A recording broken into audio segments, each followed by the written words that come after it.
prepare it, but I knew I asked the Lord which verse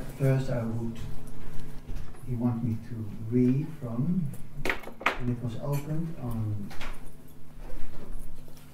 10th chapter, called The Opulence of the Absolute, verse number 2. Please repeat after me. Om Namo Bhagavate Vasudevaya.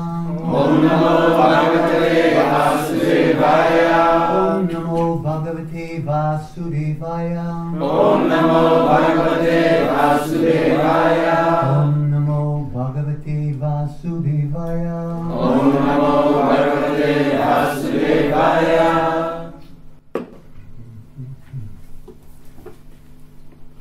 Name Vidu Suragana Prabhavama Maharshayam Aham Adir Hi Devanam Maharshinam Chasarvasaha. Please repeat. Na. Never. Me. My. Vidu. Knowledge. No. Yeah, no. Please repeat. No. Suraganai. What is Sura? Demigod. Yeah. The demigods.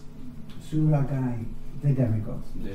So if you read the Bhagavad-gita, so this is words and the translation, so if you just go through it, your vocabulary for Sanskrit, then you start recognizing it, and then after a little while, if you see a verse, then you know more or less what it's all about. Not completely, because Sanskrit is very complicated, and sometimes one word has 3 different kinds of, even more different kinds of meanings. Aham. I am. Adi. The origin. Just like we sing in the temple with those who come in the morning, sometimes Govindam Adi Purusham Tamaham.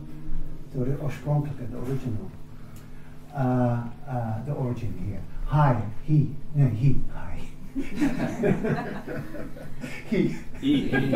Hi, certainly. Sorry. Devanam. Of the demigods. Maharishinam. Of the great rishis. Maha means great, and Rishi is a sage. Of the great sages. Cha. It comes in every verse. Also. And also. Sarvasaha. What is sarva? All. So sarvasaha is in all respects. Please repeat. Neither the host of demigods, nor the great sages, know my origin, or opulences. For in every respect, I am the source of the demigods, and sages. Purport by Srila Prabhupada. As stated in the Brahma Samhita, Lord Krishna is the Supreme Lord. No one is greater than him. He is the cause of all causes. Here is it also stated by the Lord personally that he is the cause of all the demigods and sages. Even the demigods and great sages cannot understand Krishna. They can understand neither his name nor his personality. So what is the position of the so-called scholars of this tiny planet? No one can understand why the Supreme Lord comes to earth as an ordinary human being and executes such wonderful, uncommon activities. We should know, then, that scholarship is not the qualification necessary to understand Krishna. Even the demigods and the great sages have tried to understand Krishna by their mental speculation, and they have failed to do so. In the Srimad Bhagavatam, also, it is clearly said that even the great demigods are not able to understand the Supreme Personality of Godhead. They can speculate to the limits of their imperfect senses and can reach the opposite conclusion of impersonalism, of something not manifested by the 3 qualities of material nature, or they can imagine something by mental speculation, but it is not possible to understand Krishna by such foolish speculation. Here the Lord indirectly says that if anyone wants to know the absolute truth, here I am, present as the Supreme Personality of Godhead. I am the Supreme. One should know this. Although one cannot understand the inconceivable Lord who is personally present, he nonetheless exists. We can actually understand Krishna, who is eternal, full of bliss and knowledge, simply by studying his words in the Bhagavad-gita and Srimad Bhagavatam.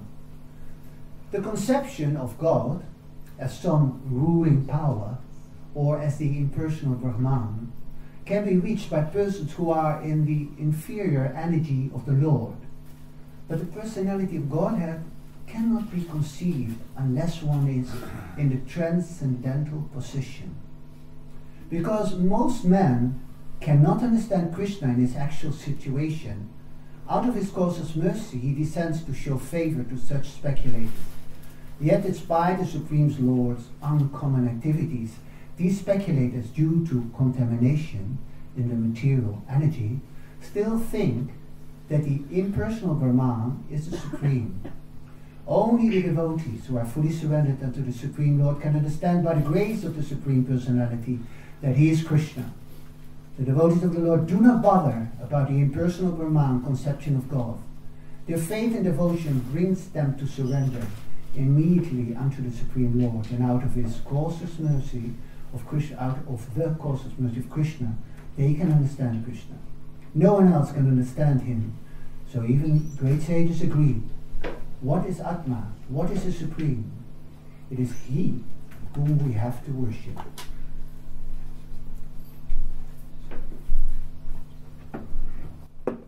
Om Nagyana Timadam Shakyanam Jana Salakya Chakshurumritmilitam Yena Tatsmai Sri Guruve Namaha Nityananda Vitandu Vasudapurana Bhalava Chandri Jivitipati Krishna Prema Padapavu Patma Bhakti Sutasmai Sachunam Purva Jaga Foma Govi Katadara Pagor Kalepada Namo Mahavaraya Krishna Prema Padayate Krishna Chaitanya Mekortrise Maha Sri Krishna Chaitanya Prabhu Nityananda Sri Advaita Gadadhara Srivasadi Gaura Tapta Kanchana Gaurangi Radhe Vrindavaliswari Vrisavanna Suti Devi Pranali Hari Priye He Krishna Karuna Sindhu Dinobandhu Jagatpate Gopisha Goga Kamantara Kantam Bosate Namo Brahmaya Divaya Go Brahmaya Taita Jagatitai Krishnaya Govindaya Namo Namaha. Neither the host of demigods nor the great sages know my origin or opulences, for in every respect I am the source of the demigods and the sages.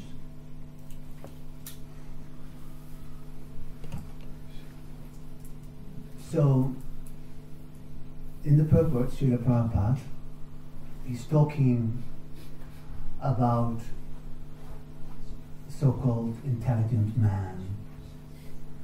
They try to fathom the absolute truth, but they can't come further than that we are Brahman, that we are energy, spiritual energy. But knowledge of the Supreme Lord, we can't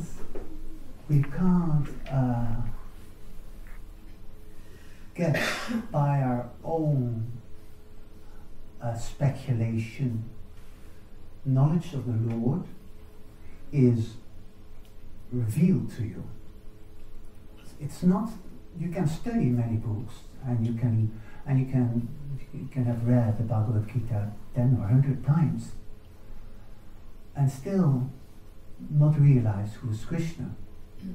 And only through devotional service everything is revealed according to your surrender. One time Srila Bhaktisiddhanta Saraswati, the guru of Srila Prabhupada, one Indian gentleman came to him and said, "Oh, Swamiji, I have a question." And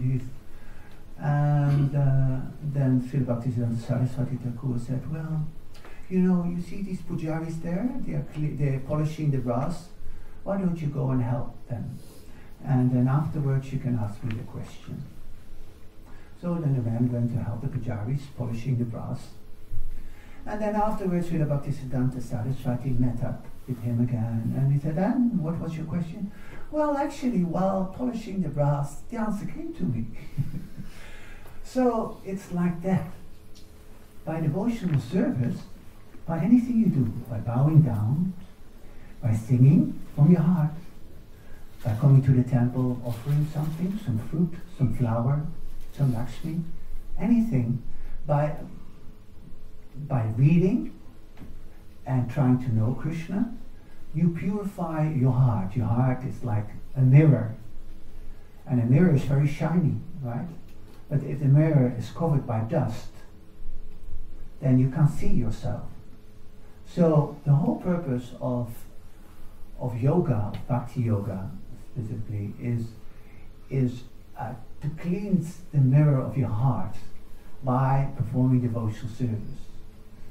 And from my own experience, I've been around for about 40 years, I've seen that sometimes those who came and who are actually were a little crazy, according to material standards, they became sane and became knowledgeable and became pure. And I've seen those who were so-called very intelligent, they lost their faith at one point or another, some other. So,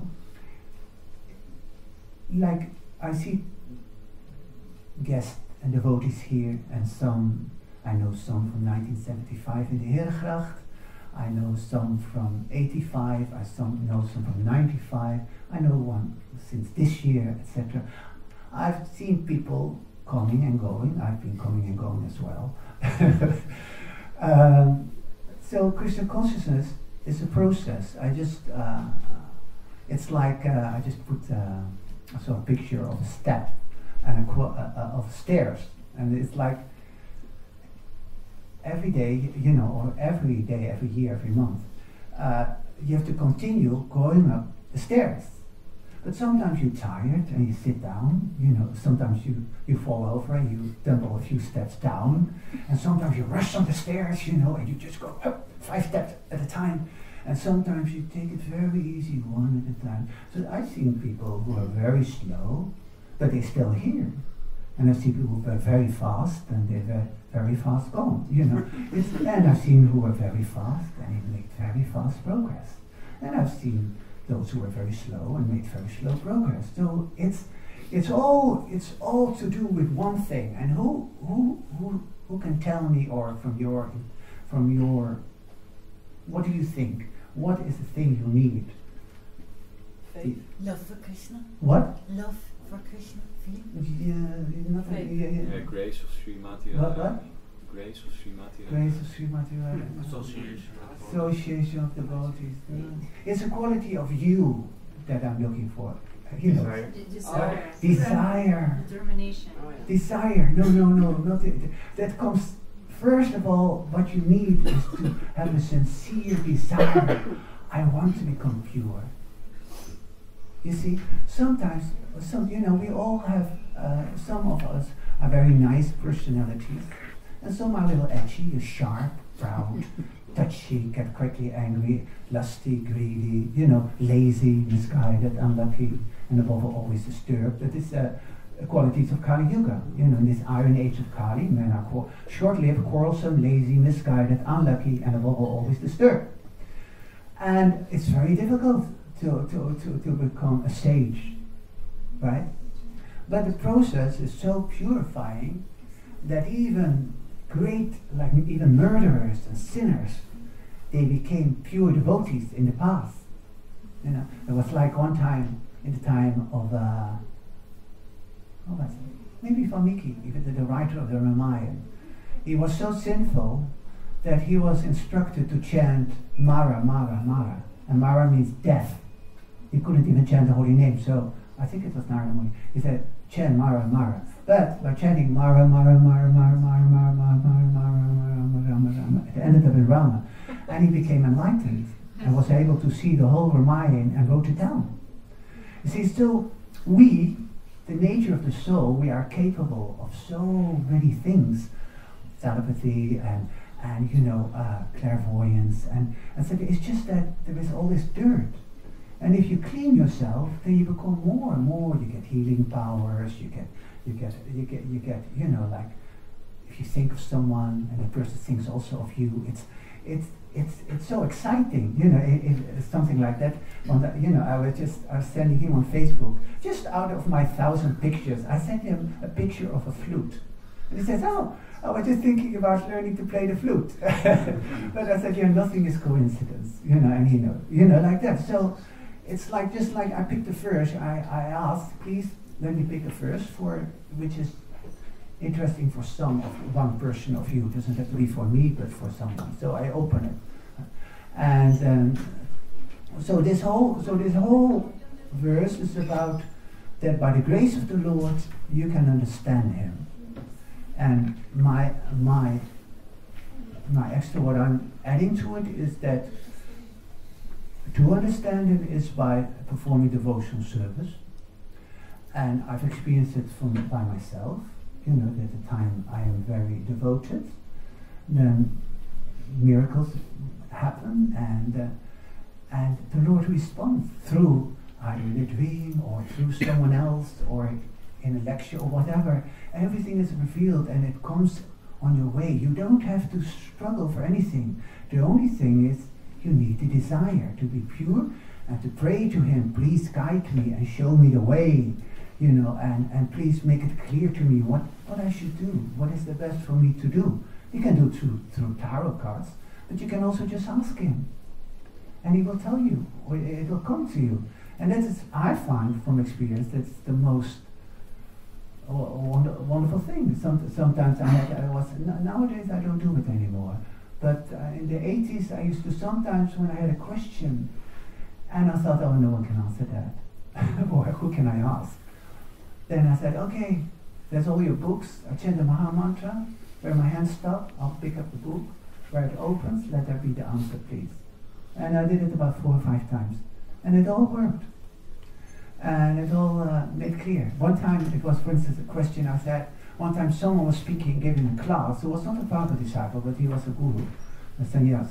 And he was saying something which was not in line with what Prabhupada said. Sometimes that happens. Just like here, a few weeks ago, one lady gave a class and she was talking about fasting. And like fasting for 3 days, which is nice, but Prabhupada didn't ask that. Prabhupada said feasting, chanting, feasting, not fasting. You only fast on your Mastami. You're not into fasting. Not into wasting or whatever.